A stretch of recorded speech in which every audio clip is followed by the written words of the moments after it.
j'ai forcé le placard d'alcool de mes parents. J'ai pris 3 bouteilles, je me les suis tombées, j'ai rien senti.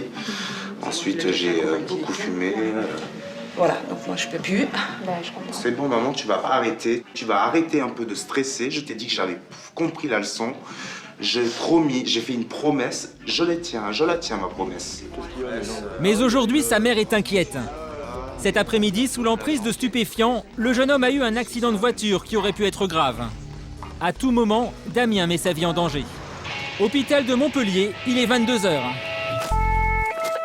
Une équipe du SAMU vient d'être appelée pour une urgence psychiatrique. À bord du véhicule, 2 ambulanciers et une infirmière.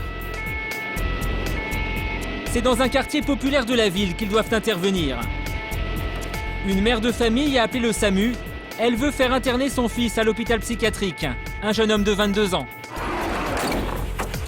Quand ils arrivent sur les lieux, l'équipe d'intervention dispose de très peu d'informations. Ils ne savent pas si le garçon est en crise et s'il est dangereux. On a peu d'éléments. Apparemment un patient suivi de façon psychiatrique qui aurait arrêté son traitement. Chez lui, Damien, le jeune homme, semble calme. Maniaco-dépressif, il alterne les phases d'excitation et de dépression. C'est ce qu'on appelle un trouble bipolaire. Un comportement instable de plus en plus difficile à supporter pour son ami et sa mère. Oui, j'ai fait des bêtises. J'ai fait une grosse bêtise. J'ai forcé le placard d'alcool de mes parents. J'ai pris 3 bouteilles, je me les suis tombées, j'ai rien senti. Ensuite, j'ai beaucoup fumé. Voilà, donc moi je peux plus. C'est bon maman, tu vas arrêter un peu de stresser. Je t'ai dit que j'avais compris la leçon. J'ai promis, j'ai fait une promesse, je la tiens ma promesse. Mais aujourd'hui, sa mère est inquiète. Cet après-midi, sous l'emprise de stupéfiants, le jeune homme a eu un accident de voiture qui aurait pu être grave. À tout moment, Damien met sa vie en danger. Mais là, la coupe a fait déborder le vase. Je veux dire, il aurait pu se tuer tout à l'heure. Mais oui, c'est ça. Il a cassé un pare-brise.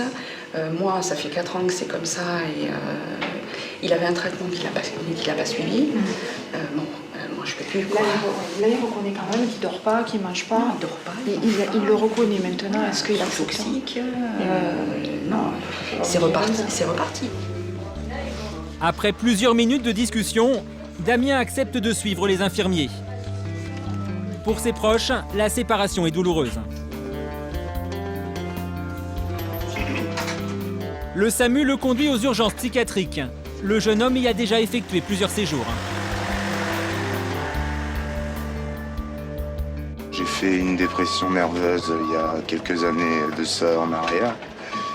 J'avais perdu aussi beaucoup de poids et je mangeais plus, je me droguais tous les jours, je dépensais des sous comme ça venait, comme si ça tombait du ciel.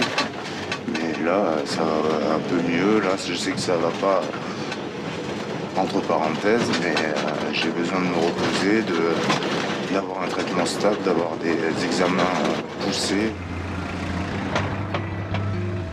Aux urgences psychiatriques, Damien est aussitôt pris en charge par un médecin.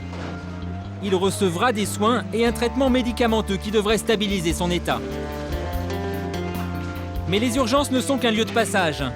Dans ce service spécialisé, il ne restera que 48 heures avant d'être interné en hôpital psychiatrique.